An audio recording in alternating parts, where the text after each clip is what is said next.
Look up. Do you see that tower? The one with a single candle flickering in the window.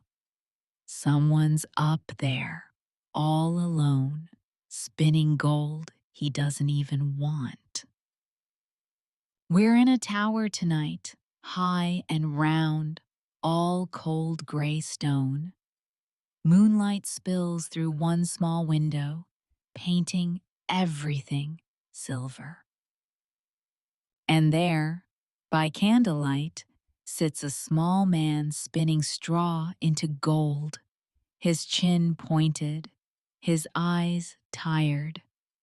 You might know him, Rumpelstiltskin, the one from the old tale who could spin straw into gold and wanted a queen's baby. But that story never told you why his name mattered so much, why he asked for it 3 times, why hearing it spoken out loud meant everything to him. Oh, hello, my curious friend. It's me, Luna, your magical night-traveling cat. I've been watching him from the shadows, waiting for you to arrive. The tower is filled with gold, spools and spools of it, gleaming everywhere. More gold than anyone could need. But Rumpelstiltskin doesn't smile when he looks at it. He just keeps spinning, alone, night after night. Except when he picks up one small thing, a worn book of children's stories, its pages soft from being touched too many times. That's when he smiles. Why would someone who can make endless gold love a tattered old storybook more than anything else he owns? Come closer now, sweetheart. Get comfortable. We're going somewhere together. Back to the night everything changed. The night a small man told stories to children who loved him. And one of those children was a little girl who would grow up to be a queen. The candlelight begins to shimmer and dance. It grows softer, warmer, like sunset spilling across the walls. The stone softens. The silence fills with something like music, distant and sweet. We're going back, back through the years, back to before the tower, before the gold, before the loneliness. The present melts away like sugar in warm tea. And in its place, something small and cozy appears. Something that smells like wood smoke and old books and cinnamon. The light settles. The world clears. We've arrived. We're in a cottage now, round and warm, with a fireplace crackling and shelves overflowing with books.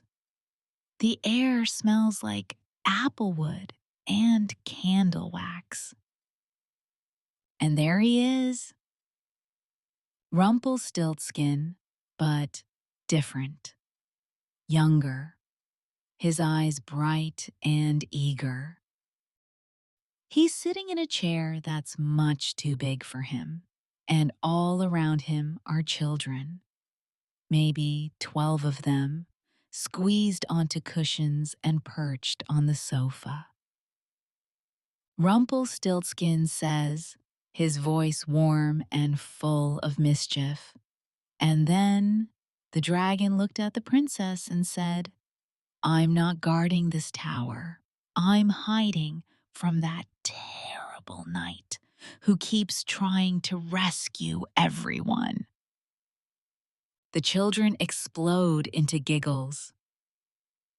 A girl with braids begs, Tell another one.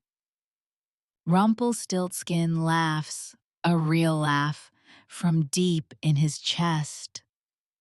Tomorrow, he promises.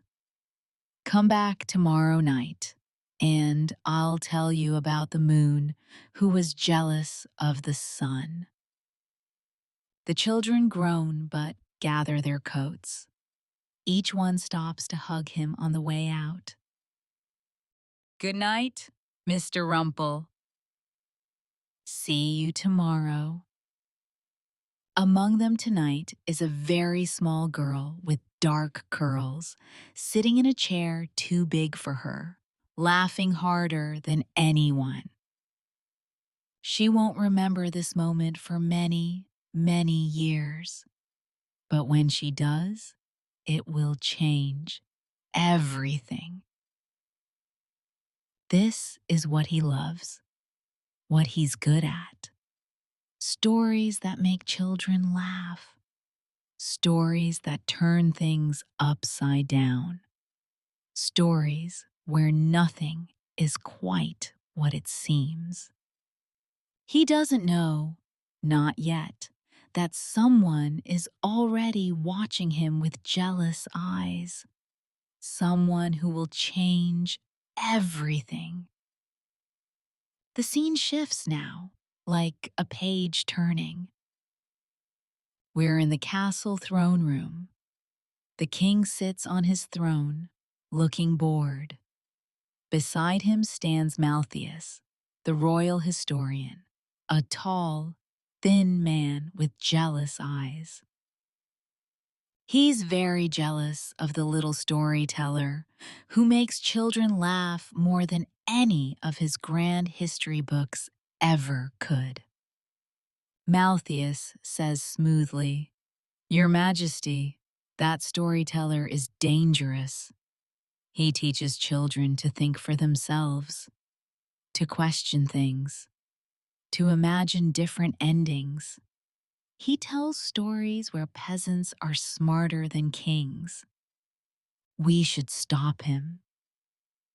The king's face darkens. He doesn't like anything that challenges his power. "What do you suggest?" the king asks. Simple. We stop saying his name. We erase him from all official records. We make people forget he exists. In one generation, no one will remember him at all. The king nods. Make it so. And just like that, with a few cruel, jealous words, Rumpelstiltskin's life begins to fall apart. But what happens when you erase someone's name? When you make them disappear from memory itself? Stay with me. You need to see what comes next. Time moves differently now, faster, blurrier, like a bad dream. At first, Rumpelstiltskin doesn't notice. The children still come. But then things change. Parents arrive earlier to collect their children. Time to go, they say, not meeting his eyes. When he walks through the market, people's eyes slide past him like he's not even there. One day, he overhears two women talking near his gate. One woman asks, "Who lives there?" The other replies, "I don't know. Some man. No one important." Rumpelstiltskin freezes. That woman used to bring her daughter every week. She's forgotten his name. The days blur. The seasons change. One by one, the children stop coming. Dust gathers on the cushions. His smile becomes harder to find. One morning, He stands in the market square and announces, I am Rumpelstiltskin. I tell stories. I make children laugh. People walk past him like he's invisible. But he says it anyway, because even if no one else remembers, he does. Still, it's not enough. And one cold night, sitting alone by his dying fire, Rumpelstiltskin realizes something that breaks his heart into pieces. If no one remembers your name, did you ever really exist at all? I watch him sitting alone by his dying fire, and my heart aches.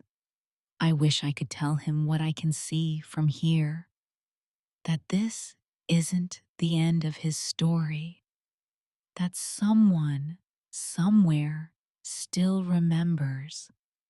But he can't hear me yet. So I curl up beside him in the shadows and wait.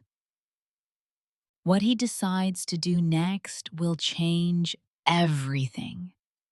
It will lead him down a path he never imagined, one that ends in a tower, spinning gold, making a deal he doesn't even really want. That's when he makes his desperate decision. If he can't be remembered for his stories, he'll be remembered for something else, something no one can ignore. He'll learn to make gold. He teaches himself magic, the lonely, difficult kind. Years of work, night after night after night. And finally, he can do it. He can spin straw into gold. Now, he whispers to himself, now they'll see my worth. But here's the sad truth. Gold is cold.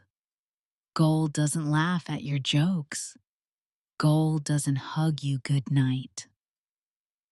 Still, he continues, what else can he do? And then, one day, a terrified young woman is locked in a tower. The miller's daughter, whose foolish father bragged she could spin straw into gold. Spin this by morning, the king commands, or face punishment. Rumpelstiltskin watches from the shadows. He sees her crying, desperate, afraid. He knows that feeling. So he makes her an offer. I can help you. I can spin this straw into gold, but you must give me something in return.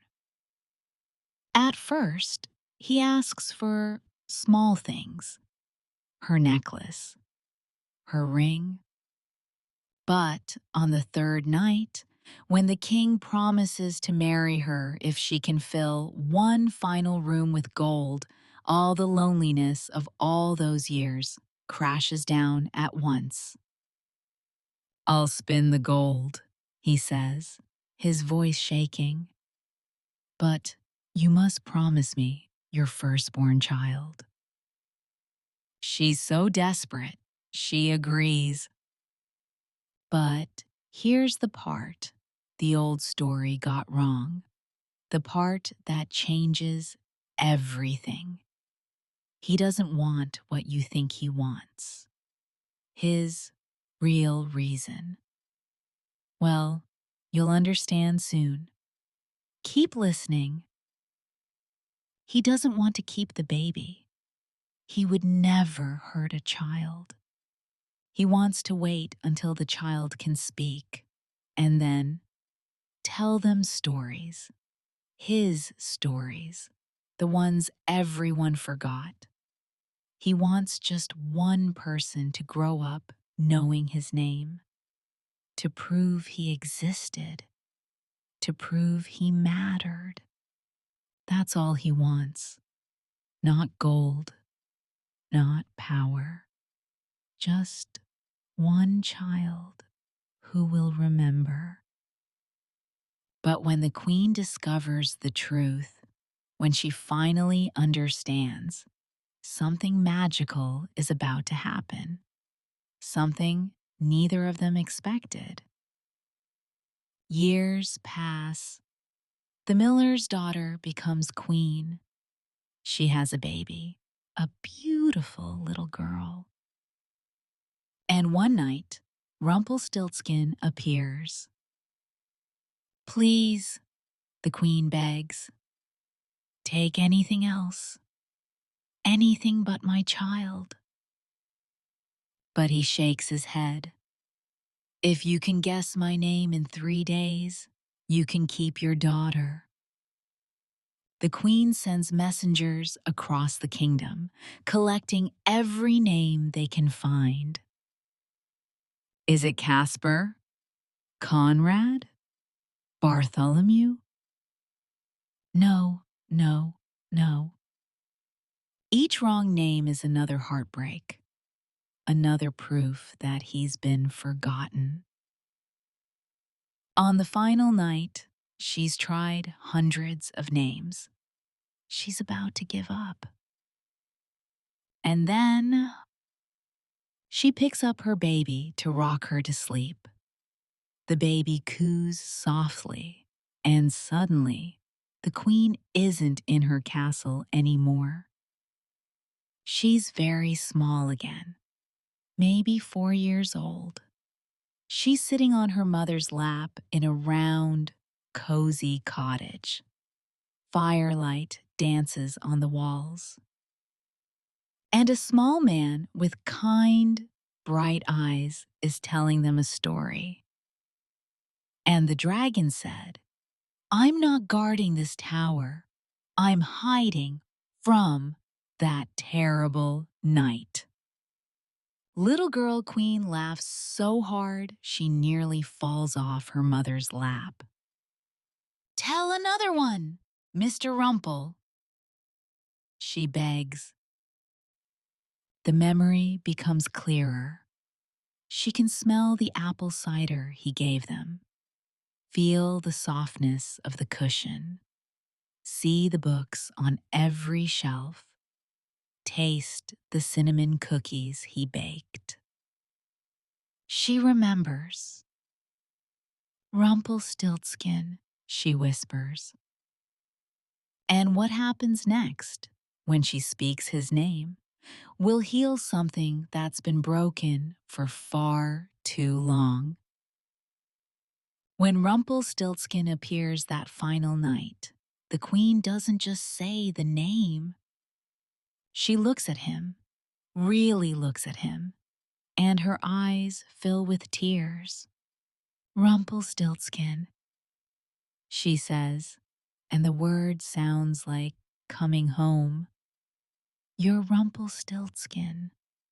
You told me about the dragon who didn't want to fight. You gave me apple cider in a blue cup. His name, spoken with love and memory after all these years. He freezes. You remember? I remember everything, the queen continues, tears streaming down her face. You told the most wonderful stories. You gave us cider and cookies and let me sit in the big chair. You made everyone laugh, and we forgot you. I'm so sorry. Rumpelstiltskin begins to cry. Not angry tears, relieved ones.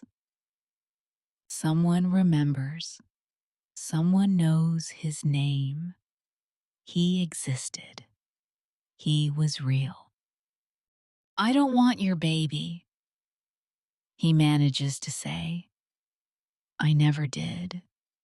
I just wanted someone to remember. The queen takes his hands in hers. Come back to the castle, not as a prisoner. Come back as the royal storyteller. Tell your stories again. Let the children remember your name. And that's exactly what happens. Rumpelstiltskin returns to the castle. The queen has a room prepared for him, round and cozy, with a fireplace and shelves for books, and a chair that's exactly the right size. The room smells like apple cider and cinnamon, just like it used to. The fire crackles warmly. Every evening, children gather on the cushions. The queen's daughter, the children of nobles and servants. They sit together just like they used to. And Rumpelstiltskin tells stories. Stories about dragons who don't want to fight, witches who are just misunderstood, moons who are jealous of suns. Stories that make children laugh and think and see the world differently. The gold he spun sits forgotten in a corner of the treasury. No one needs it. Because everyone agrees, stories are worth so much more than gold. And every night, when the last child leaves, they hug him and say, "Good night, Mr. Rumpelstiltskin. Tell us another one tomorrow." His name, spoken with love, over and over again. He is remembered. He exists. He belongs. The tower is empty now. The spinning wheel is still. That lonely place we started in tonight, where he sat surrounded by gold, that was before the queen remembered him, before she brought him home. Now, he's in the castle library every evening, surrounded by children who know his name, surrounded by laughter and stories and all the things gold could never buy. Let the story stay with you as you drift off tonight. Everyone wants to be known, to be seen, to have their names spoken with kindness. Being remembered isn't about what you own. It's about the stories you share and the love you give. Somewhere in the castle tonight, children are dreaming of dragons who don't want to fight and moons who are jealous of suns. Sweet dreams, little one. May you always know that your name matters, your stories matter, and you are remembered.